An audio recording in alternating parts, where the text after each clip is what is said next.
Good morning. I'll start, as we often do here at the Department of War, with the bottom line up front, for the world to hear and the press to actually admit that the United States is decimating the radical Iranian regime's military in a way the world has never seen before. Never before has a modern, capable military, which Iran used to have, been so quickly destroyed and made combat ineffective, devastated. We said it would not be a fair fight, and it has not been. As I stated during our first press conference on day 2, that was 10 short days ago, the combination of the world's two most powerful air forces is unprecedented and unbeatable. Between our air force and that of the Israelis, over 15,000 enemy targets have been struck. That's well over 1,000 a day. No other combination of countries in the world can do that. So today, as we speak, we fly over the top of Iran and Tehran. Fighters and bombers all day, picking targets as they choose. As our intelligence gets better and better and more refined. Looking up, the IRGC and Iranian regime sees only two things on the side of aircraft: the Stars and Stripes and the Star of David. The evil regime's worst nightmare. Iran has no air defenses. Iran has no air force. Iran has no navy. Their missiles, their missile launchers and drones being destroyed or shot out of the sky. Their missile volume is down 90%. Their one-way attack drones yesterday, down 95%. And as the world is seeing, they are exercising sheer desperation in the Straits of Hormuz. Something we're dealing with, we have been dealing with it, and don't need to worry about it. We're on plan to defeat, destroy, disable all of their meaningful military capabilities at a pace the world has never seen before. But it's not just that Iran doesn't have a functioning air force, or that their entire navy is at the bottom of the Persian Gulf, or their missile force is shrinking daily. Even more importantly, they also don't have the ability to build more. That's the most important component I'd like to emphasize today. Soon, and very soon, all of Iran's defense companies will be destroyed. For example, as of 2 days ago, Iran's entire ballistic missile production capacity, every company that builds every component of those missiles, has been functionally defeated, destroyed. Buildings, complexes, and factory lines all across Iran destroyed. So we're shooting down and destroying what missiles they still have in stock, but more importantly, ensuring that they have no ability to make more. Their production lines, their military plants, their defense innovation centers, defeated. Iran's leadership is in no better shape. Desperate and hiding, they've gone underground, cowering. That's what rats do. We know the new so-called not-so-supreme leader is wounded and likely disfigured. He put out a statement yesterday, a weak one, actually, but there was no voice and there was no video. It was a written statement. He called for unity. Apparently killing tens of thousands of protesters is his kind of unity. Iran has plenty of cameras and plenty of voice recorders. Why a written statement? I think you know why. His father, dead. He's scared, he's injured, he's on the run, and he lacks legitimacy. It's a mess for them. Who's in charge? Iran may not even know. With every passing hour, we know, and we know they know, that the military capabilities of their evil regime are crumbling. They can barely communicate, let alone coordinate. They're confused, and we know it. Our response?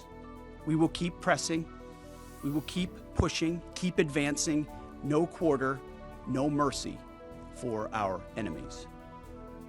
Yet some in this crew, in the press, just can't stop.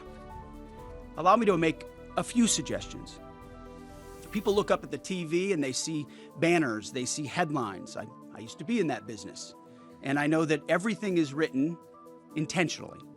For example, a banner or a headline, Mideast war intensifies, splashing on the screen the last couple of days, alongside visuals of civilian or energy targets that Iran has hit, because that's what they do. What should the banner read instead? How about Iran increasingly desperate? Because they are. They know it, and so do you, if it can be admitted. Or more fake news from CNN. Reports that the Trump administration underestimated the Iran war's impact on the Strait of Hormuz. Patently ridiculous, of course. For decades, Iran has threatened shipping in the Strait of Hormuz. This is always what they do, hold the strait hostage. CNN doesn't think we thought of that. It's a fundamentally unserious report. The sooner David Ellison takes over that network, the better. Another example of a fake headline that I saw yesterday: war widening. Here's a real headline for you for an actual patriotic press. How about Iran shrinking, going underground? You see, Iran's leaders are hiding in bunkers and moving into civilian areas. The only thing that is widening is our advantage. Not to mention our Gulf partners stepping up even more, now going on the offense, and have always been with us on the defense with collective and integrated air defenses. Our will, it is unshakable. Our options, maximized, and our capabilities still building. We're going up, they're going down. As I said from the start, President Trump holds the cards. He'll determine the pace, the tempo, and the timing of this conflict. His hand firmly on the wheel, as well as on the throttle setting. America first, peace through strength, in action. From day one, as our nation expects and the president demands, our warriors have fought with lethality, precision, and rapid innovation. In fact, today will be, yet again, the highest volume of strikes that America has put over the skies of Iran and Tehran. The number of sorties and number of bomber pulses, the highest yet, ramping up and only up. And quantity has a quality of its own as we continue to ramp up. Every tool of AI, of cyber, of space, EW, counter UAS, you name it, we're employing it. Blinding, confusing, and deceiving our enemy. Because we know who the good guys are here. And the American people do too. And that makes my job simple. I serve God, the troops, the country, the Constitution, and the President of the United States, and answer only to those. All in service of victory on the battlefield and the military objectives that we've laid out from day one.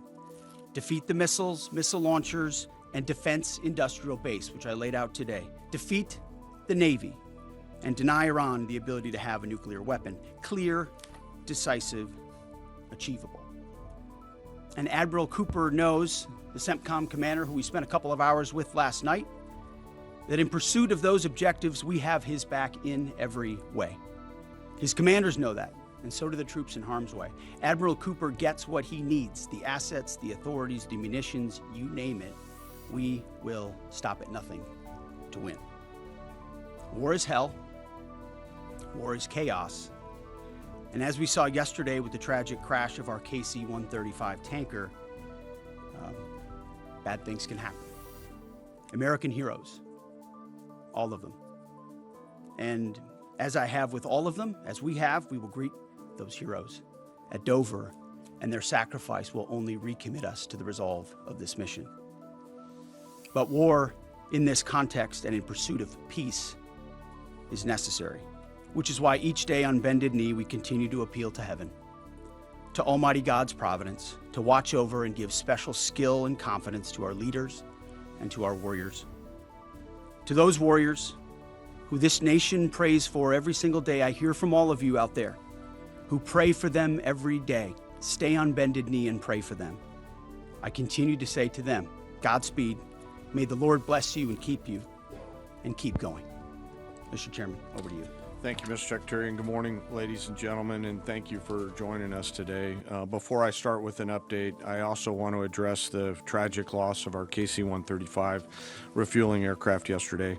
The incident occurred over friendly territory in western Iraq while the crew was on a combat mission, and again was not the result, as CENTCOM has said, was not the result of hostile or friendly fire. We're still treating this as an active rescue and recovery operation. As CENTCOM announced this morning, 4 airmen have been recovered, and the Air Force and U.S. Central Command will provide updates as information becomes available. Please keep these brave airmen, their families, friends, and units in your thoughts in the coming hours and days.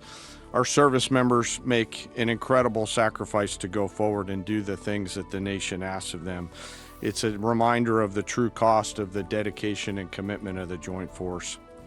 We're also aware of a fire on board the USS Gerald R. Ford. We're thinking about the crew there who are injured in the fire. We believe and hope that everyone will be okay, and we're grateful for that. And for any further questions on that, we'd refer you to NAVCENT or to the Navy. This morning, we enter the 13th day of Operation Epic Fury, and we continue to make progress towards our military objectives. As the Secretary said, today will be our heaviest day of kinetic fires across the operating area. CENTCOM continues to attack ballistic missile and drone capabilities so that they are no longer a threat to U.S. forces, our bases, or our partners. They're continuing to destroy the Iranian Navy to ensure freedom of navigation, and this means going after Iran's mine-laying capability and destroying their ability to attack commercial vessels. And we're targeting their defense industrial base so they cannot rebuild the capabilities that can harm America's interests or our partners in the future. As Admiral Cooper said in his update on Wednesday, Iranian combat power continues to decline as a result of the continued strikes, as the Secretary talked about. We've attacked over 6,000 targets, and our strike packages continue to launch every hour, and we've maintained an unprecedented number of sorties up overhead of Iran. CENTCOM is now persistently over the enemy, and a result, we've seen a reduction in missile and one-way attack fires, as the Secretary said. In less than 2 weeks, we've rendered the Iranian Navy combat ineffective and continue to attack naval vessels, including all of their Soleimani-class warships, which were armed with anti-ship missiles and anti-aircraft weapons. We've made progress, but Iran still has the capability to harm friendly forces and commercial shipping, and our work on this effort continues. But I want to make something clear. The only thing preventing commercial traffic and flow through the straits right now, which there is some through the straits, is Iran. They are the belligerents here holding the straits closed, although there is some traffic moving through there. We've made it a priority to target Iran's mine-laying enterprise, their mine layers, the naval bases and depots, in addition to the missiles that could influence the straits, and CENTCOM continues to attack those efforts. And we continue to make progress on the industrial base to include factories, weapons, warehouses that are stored in, and we will continue to do so in the coming days, especially today. Now, as I often do, I want to share a little bit about our incredible joint force. Today, I'm going to talk about our incredible artillery force comprised of American soldiers and Marines who've been sinking ships, destroying depots, and launching Army Tactical Missile Systems, or ATACMS, precision strike missiles, or PrSMs, and high mobility rocket systems, or HIMARS. From outside Iran, our Army and Marine artillerymen are hitting sites that Iran relies on to project power beyond their borders and protect our deployed. In just the first 13 days of this operation, our artillery forces have made history. They fired the first precision strike missiles ever used in combat, reaching deep into enemy territory. They've used Army ATACMS to sink multiple ships, including a submarine, and they've done all of this with the precision and determination that comes from relentless training and trust in each other and in their weapon systems. Yesterday, I had the incredible honor and privilege of speaking with some of our young soldiers from the 3rd Battalion, 27th Field Artillery Regiment out of Fort Bragg, North Carolina, the unit and the crew that fired the first precision strike missiles. The soldiers I met came from all over this great country: New York, Texas, Delaware, California. One had been in the Army, only 6 months and been in the unit for 2 months and was already deployed. He was the youngest at 20, but you would not know it from the way that they talked about their mission. The others were 22 and 28 years old. They spoke with a sense of calm pride, purpose, and clarity that tells you clearly they understand the weight of what they're doing and the people who depend on them. I asked them to walk me through a fire mission. I asked not just what they do, but what they feel, especially those first crew members on this particular mission. These soldiers basically live in these vehicles behind us. The cab, very tight, 2 folks sit next to each other with the crew commander behind them. It's jammed inside there with their personal weapons and kit, and they sit and wait for a fire mission. And when that fire mission comes, they close the armored doors and begin to program the systems. They then throw 3 simple toggle switches, and 10 to 15 feet behind them, a rocket motor ignites, and the round is headed downrange to do the nation's work. I asked these youngsters, these young, awesome Americans, what does that feel like? And one of them just looked at me and said, "It's awesome." No drama, no hesitation, in the middle of the day, in the middle of the night, in the sun, the rain, and the snow, flawless execution. Their Marine counterparts are out there doing the same thing every night. Same work, same pressure, same expectations, same results. And we hand tremendous and enormous responsibility to these young Americans, and they carry it with a level of maturity, grit, professionalism, and tenacity that makes me incredibly proud to be a part of their joint force. Their parents and families would and should be incredibly proud, and their leaders and I trust them to do the deeds that they must do in difficult circumstances every single time. I also want to touch today a moment, I want to touch for a moment today on their leadership. These young Americans are led by extraordinary young leaders out at the tactical edge. Yesterday, the battery commander and her NCO were there with this crew on the same video screen. The 2 of them hardly said a word. They didn't have to. In their eyes, and in particular the commander's eyes, you could see the quiet trust and confidence she had in these soldiers and the rest of their battery. It came through loud and clear, and we appreciate their leadership. When I asked these soldiers yesterday, what is it that you need from the Secretary and I, they looked at each other, paused for a moment, and looked back at me and said, "More rounds, sir." It was awesome. So thank you to those soldiers and Marines out on the firing line supporting our mission, and thank you to their families. Our joint force will continue today to deliver dynamic fires against the enemy from the land, sea, and air. We remain deeply grateful for their service, and for the 3rd time today, I'll mention that today will be our busiest day. This mission remains complex, dangerous, and difficult, and every service member has a family waiting for them to return home. And I want to thank all of the families today who are supporting their deployed forces and those doing the work here in the States. On a personal note today, I also want to thank the joint staff and the team that I have the pleasure of working with. Some of them right here in this room. They are working 24 hours a day to deliver the options that we must to the Secretary and to the President. Today, as I close, I ask that we remember our fallen and those participating in the recovery operations to bring home our lost KC-135 crew, that we keep those service members and their families in their thoughts and prayers. Those are very, very, very tough days when that knock comes on the door for people on both sides of the door. Again, thank you to our deployed, thank you to our fallen, and to their families, and to the Joint Force. And with that, I'll turn it back to you, sir. Mr. Chairman. Alexandra Ingersoll, One America News. Can you tell us a little bit more about the Strait of Hormuz and when it might be fully operational again? And how do we ensure our objective of denying Iran a nuclear weapon if they continue to align with our adversaries? So I'll take it and chime in, Mr. Chairman, if you'd like it all. I want to emphasize what the chairman said about that. The only thing prohibiting transit in the Straits right now is Iran shooting at shipping. It is open for transit should Iran not do that. Now, there's a reason why we chose as one of our primary objectives to destroy the Navy.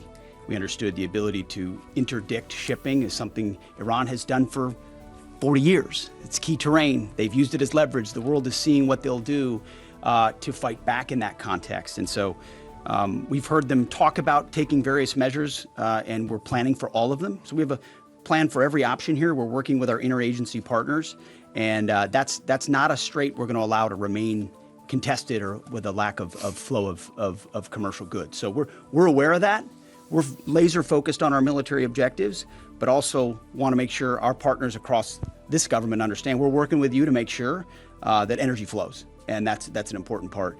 And the second question was on the nuclear capability. As we've said from the beginning, their strategy shifted just from defense of their nuclear facilities to a conventional umbrella of so many missiles that no one would challenge their ability to the opportunity to defeat their nuclear capabilities. And it was growing by the day. So with Iran at its weakest moment, going at that ballistic missile capability creates an opportunity to ensure at any point in time that Iran give up their nuclear capabilities, or if need be, you prevent them from doing it, as the president has done once already with Operation Midnight Hammer, obliterating those capabilities. So the conventional side is a huge part at getting at denying nuclear capabilities, if you have anything you want to add. Appreciate the question. I'm not going to comment on what we may or may not be thinking about any options that the Joint Force could be tasked to do in the future, whether it's on the nuke matter or anything else. Thank you. But we have options. The mines that are in the Strait of Hormuz and our ability to, obliterate them? We retain a range of options to solve a whole variety of problems, and that is one set of options that we have, that we hold on to. So, thank you. Thank you, Secretary Hegseth. Mary Margaret with Daily Wire. Thank you both for the update. ABC News has updated its story from yesterday, clarifying that the FBI report on Iran possibly striking California was unverified. I just want to ask you, what impact did that original reporting have on the public, and does Iran even have the ability to conduct such a strike? And then just really quickly on another note, what role did Vice President Vance play in counseling the president on this conflict? Can you speak to some of the media reporting suggesting that there is a division there? That reporting on California obviously had no impact on us. Also, we're used to bad reporting. We're used to ill-informed reporting. And so it doesn't change how we operate, but we engage with it to prove that it's not true, as CENTCOM has done so well. Ultimately, I look at the reports on a daily basis of our interagencies all over it. My partners across government are all over, looking for indications and warnings, keeping the American people safe. There's a lot of things Iran has said it can do for a long time, thankfully, including engaging their proxies and getting them involved in the fight, which they haven't been able to do. So we're watching that very closely. And as far as the vice president, he's an incredible member, leader of this team as well, alongside the president and the Secretary of State. I can't say enough great stuff about this team, how it works together, how it provides options to the president, and the vice president every single day is a key voice in that, an indispensable voice in that, actually. In the middle there, red tie, yes. Michael Gordon, Wall Street Journal. Iran is thought to have 440 kilograms of highly enriched uranium in at least 2 locations and several thousand kilograms of lower purity material. Can you conclude this mission successfully without physically taking control of that material, or are you counting on diplomatic negotiations to provide some measure of control leading to its removal? You've mentioned missiles, you've mentioned drones, military industry. You haven't stipulated that taking care of that material is a mission priority. We've said from the beginning, deny Iran nuclear weapons as a core mission. We retain options across the spectrum to ensure that they never do. And President Trump has said that. And that's why this mission actually couldn't have been possible without Midnight Hammer. Without what those B-2s did going across and obliterating those facilities, that set the condition for the opportunity to do what we're doing now. So the president's kept his eye focused on nuclear capabilities. And I will say we have a range of options, up to and including Iran deciding that they will give those up, which of course we would welcome. They weren't willing to do in negotiations. I would never tell this group or the world what we're willing to do or how far we're willing to go, but we have options for sure. Right next to them. Me? No. Right there. Right here, sir. Right here? Quarter I'll zip. take it for Quarter sure. zip right there, yep. No, you, yep. Okay, thank you, sir. Can you please provide some guidance? It's been 13 days in. Can you please provide some guidance, both of you, about the strike on the girls' school? There's been reporting that indicates that preliminary inquiry, even though it's ongoing, has determined that the airstrike was carried out by the United States. Given that there is another competing narrative that this was done intentionally, can you provide us with some guidance about whether this was the case? Secondly, we are also getting, we had heard yesterday from Energy Secretary Wright that said that the U.S. Navy would not be ready until the end of the month to provide escorts through the Strait of Hormuz. Is that an accurate assessment? And if so, can you tell us why? Thank you. Well, with an issue on your first topic, an issue of such seriousness, we're not going to let reporting lead us or force our hand into indicating what happened in a particular situation, because the truth matters. So I can report that CENTCOM has designated an investigating officer to complete a command investigation. The command investigation will take as long as necessary to address all the matters surrounding this incident. And the investigating officer is from outside CENTCOM and is a general officer. But I will note to this group and to the world, there's only one entity in this conflict between us and Iran that never targets civilians. Literally never targets civilians. I look at the process that's used on dynamic strikes or on boat strikes and others. We have a very high fidelity process in that case. So we don't target, Iran does. We will investigate, we'll get to the truth, and we'll share it when we have it. Absolutely. And what was the second About the question? Strait of Hormuz, about the Navy, Secretary Wright. It's a tactically complex environment, and before I think we want to take anything through there at scale, we want to make sure that we do the work pursuant to our current military objectives to do that safely and smartly. So we're continuing to develop. And we do options. a lot of work.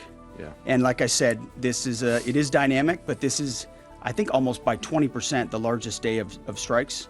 And as I said, our intelligence just gets better and better. That feedback loop feeds itself. And as we refine those targets, it exponentially increases what we can hit and why, to include strategic things the world's talking about and looking at. And it's our job to have a plan for it, which we do, to address it, and ensure that the president has options. We've done that from the beginning in this department. He'll have options on that topic as well. Right here. United States, Thank you. that strike, sir? An investigation is an investigation. That's what it is. It doesn't mean anything other than that. Yes.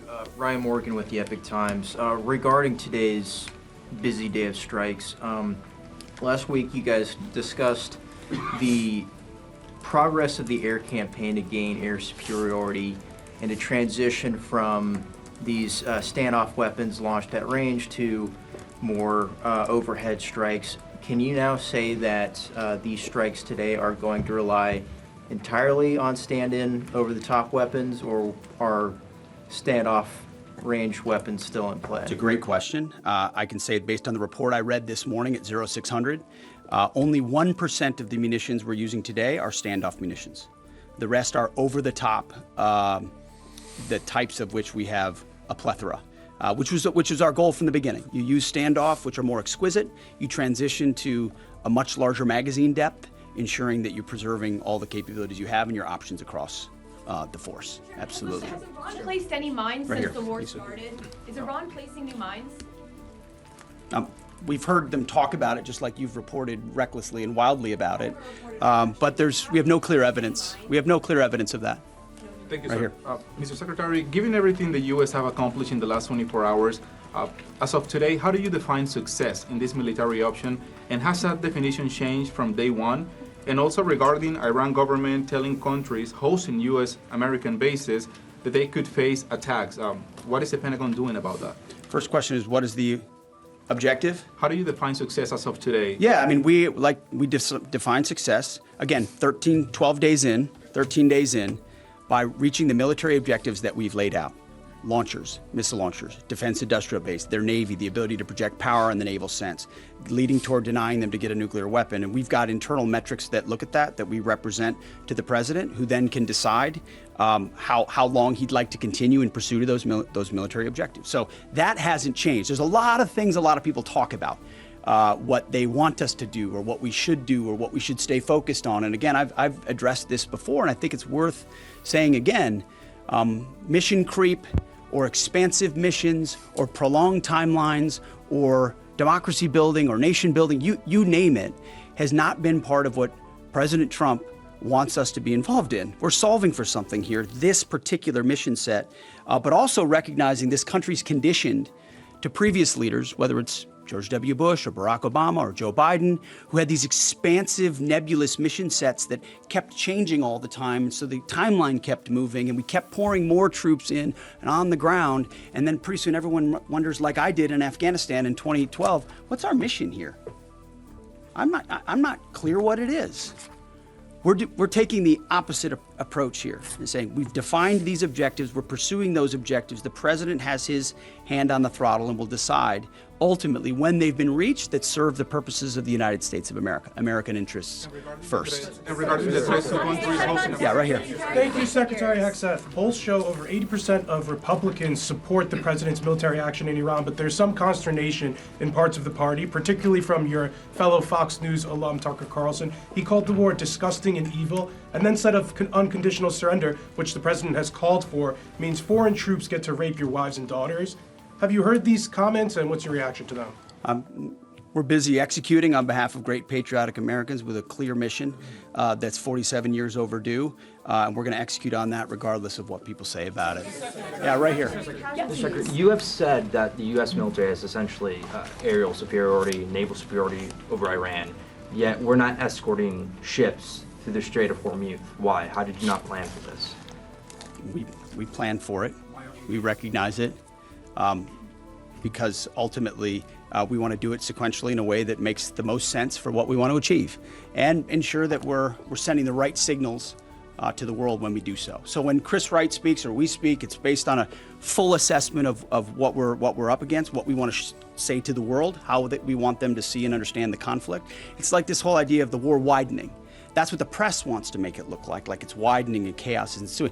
No, we're actually closing in on grabbing hold of and controlling what objectives we want to achieve and how we want to achieve them. It's called shaping operations and setting the conditions. But when you shape the environment, you don't always tell. I mean, foolish political leaders and foolish military leaders of the past will hang an exact deadline on it. Or here's exactly when we'll do what we're going to do, or here's how long it's going to take us. And then if you meet that, maybe you meet it.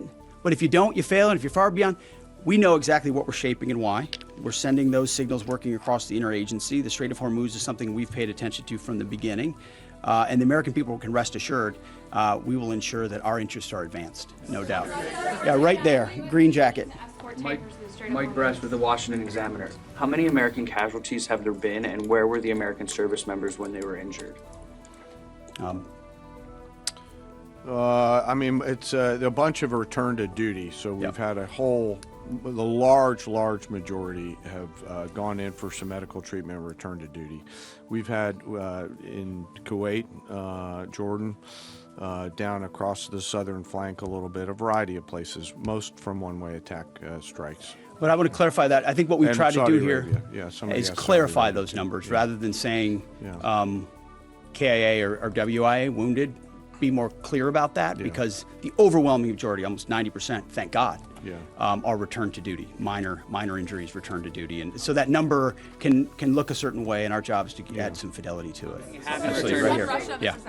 Thank you, Mr. Secretary. David Zia, Real America's Voice. Can you share what types of munitions have been used on the attacks on commercial shipping? Have any hit mines? And are USVs, unmanned surface vehicles, being used? And just a quick follow-up, were there any arrests in Fort Campbell with the drone thefts? I'm not familiar with the Fort Campbell thing. The strikes that Iran has taken on shipping up north in the vicinity of Kuwait have been, I believe, from surface to surface missiles up there. We've not seen any USV activity out of Iran that we've seen in the Gulf at this point. Nor have any ships hit mines or anything. Yeah, there's like been that. no. It's still flowing thank through you. the There's strait. been no strikes that we. One more time, right here. Thank you so much. Heather Mullins, Lindell TV. My first question is, President Trump is set to meet with Xi Jinping in a couple weeks. How much support, if any, has China been given the Iranian regime? And then the second question, just You know, I know President Trump calling for an unconditional surrender from Iran. Given that the U.S. is working in partnership with Israel on this whole operation, is Iran expected to meet demands of both countries or just the U.S., and what are those demands? Well, we're proud to partner with the incredible capabilities the Israelis have, but our objectives are our objectives. And so when those are met, as we meet those, we'll set the tempo of when those are met. What was the first question? He's meeting with Xi Jinping Oh in a yeah, couple the president weeks. has a What's China's has role in all of a it? historic relationship with President Xi. They look forward to having a dynamic conversation. Two powers. President Trump ultimately has established terms of that relationship, which advance the United States of America, and that meeting will continue to ensure we advance that. That's all I've got. Thank you very much. Appreciate it.